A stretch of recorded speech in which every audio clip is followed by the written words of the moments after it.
read off the people who were elected, and if your name is not read, you have the option to run for an alternate seat for the executive board, okay? So the winners are, not that there's winners, but you know what I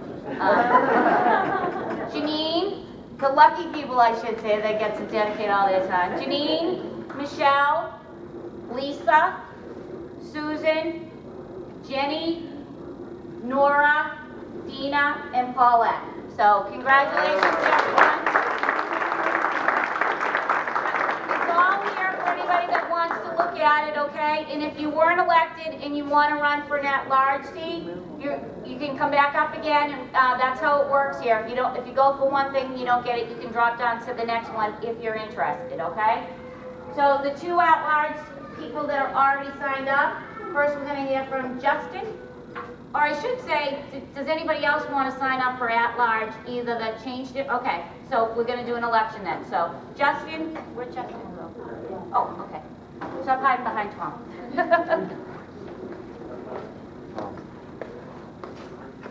Hi, I'm Justin Palmer, and I've been coming to SpedPac meetings for about a year now. I'm a father of 3. We live in Dorchester. My oldest son is on the spectrum and also has ADA and mood disorder issues. And I just really want to get more involved. I don't especially know that I'm the best person for the board, but I really want to start giving back. SpedPac has done a number of things for my family, and I've really appreciated everything that you all have done. You're great. So I think I was very disappointed that Tom did not get elected, because he really kind of spoke to the issues that, at least one of the issues that I'm very concerned about, which is counseling for students. That's been a really big problem with my son's IEP and getting the school to implement the counseling that he needs. And it drives me nuts that we're like in this city with more teaching hospitals than probably any other city in the world, and it's hell to get just basic psychotherapy for a kid with disabilities. So I guess what I'd like to do is endorse Tom, if he'll run for the alternate position.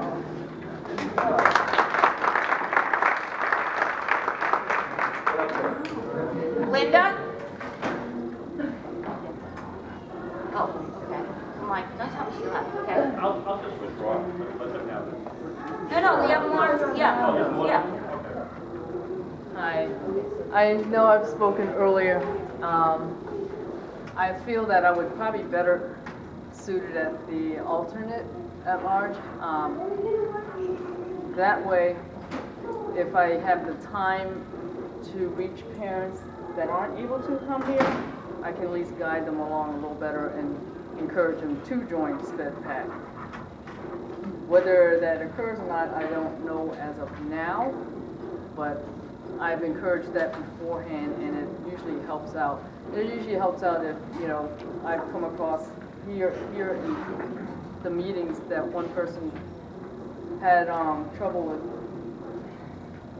translating their limited English so that whoever staff they were going to understand what the needs were. And once I wrote it down for that person, then they took it back, and I guess it helped out a lot better. So I thank you for this evening. Ray, are you signing up? Yeah. Okay. Ray? No, I'll just withdraw. Well, we still have to do a vote. That's okay. Okay. So Tom, you want to come and speak again, or? I'll just say that the only reason I'm doing this is because I do really want to stay very active and very involved, and I do want to spend a lot more effort trying to recruit more parents to SpedPac. I think we need to have a more active group of parents than we have. Not that we don't have a good group already, we do. I just think we need to get stronger and bigger, and I'd like to play a role in that. So I'd like to ask for your support to be an alternate on the board. Thank you very much. Okay, so I just need to ask for a point of clarification. Justin, are you still on the ballot? Because, Yeah. okay. But So we're gonna hand out the ballots, you vote for 2. I would have been, I would be happy to say that more people can be alternates, but I have to abide by the bylaws the way that they're written. We can obviously change them in the future to allow for more people to be on, but that's right now is the board's bylaws, so we have to adhere to those. So there's 3 people running. Go ahead, Ray, do you wanna run? No, my question is, all these subcommittees and stuff, are they, do they have to adhere to open meeting laws so that even though I'm not an at-large or effective board member, I can still attend? The only meetings that SpedPac has is we have our general meetings and we have our executive board meetings. The meetings for the task forces are internal BPS meetings, so those are not public meetings. Those are by invitation only. So basically what John Beer did was, I think it was a year and a half, maybe 2 years ago at this point, that when he started in March, and then he basically created a number of task forces for the areas where there was a lot of concern. And what we did was we asked for parent volunteers, but it wasn't limited to the executive board or, the offices of SpedPac. It was put out to as many parents that wanted to volunteer. And, some of those ended, and a lot, like the autism one turned into a working group because we dealt with the issue of ABA. But those are really something that was created by John Beer, and they're at his discretion. But I'm sure if there's an area that you want to become involved in, then we can certainly communicate that to you and see if there's an opportunity to participate. But what we can do is ask for updates from the respective task forces that we can share both online and at our general meeting. But those just aren't our meetings, So we have a general meeting every year, and a general meeting every month, and an executive board meeting every month. Those are published on the website. We basically create now that we have a new board elected, the new board will meet as an executive board to decide when the meetings are going to be for the entire year. And then what we try to do is post that up front so that everybody knows and can plan ahead of time, because nobody can really plan to come to a meeting with 2 or 3 days advance notice. So that's why we try to set it for the year in advance. And I don't think we changed any meetings this year. So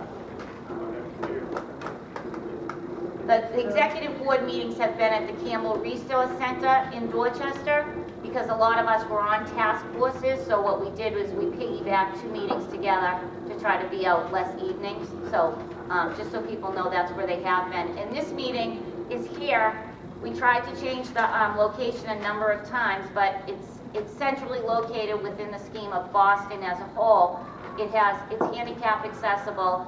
It has some parking. I know some nights are better than others, and it has the space. We tried to move to Tech Boston, and while it was a good facility, it wasn't even handicap accessible, so we needed to change back. And we are limited with regard to our options, so we're open to hearing people's thoughts about that, but this is accessible by public transportation as well, so that's why we're here. So We have the names of the alternates running. oh, sure. So I'm sorry, I should have said that first. So the alternate, the people that are running for alternate are Tom, Justin, and Linda. You all 3 of you raise your hand so people know who you are. And we will vote for two. You vote for 2 out of 3 people, okay? So this will be a much quicker count, and thanks everyone for your patience. Does anybody else still have the ballot out? So if anybody's interested in running for chair, that position will be open next May. I haven't decided whether or not I will be allowed to continue. That's a family decision we'll have to discuss. But I am enjoying the work, and we'll see what the next year brings. So. How about Chair Emirates? Yeah.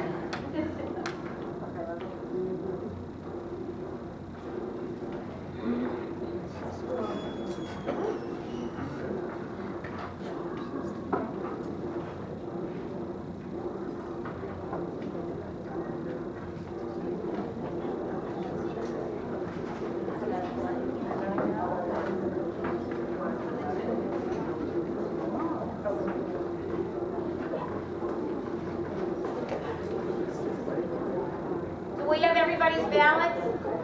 The 2? Oh, you thought you guys had ballots.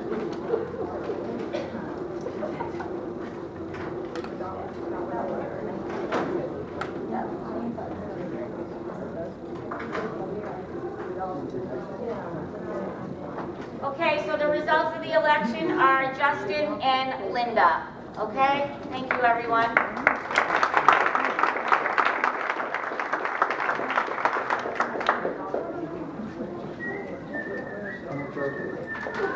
Where is the result sheet? We need to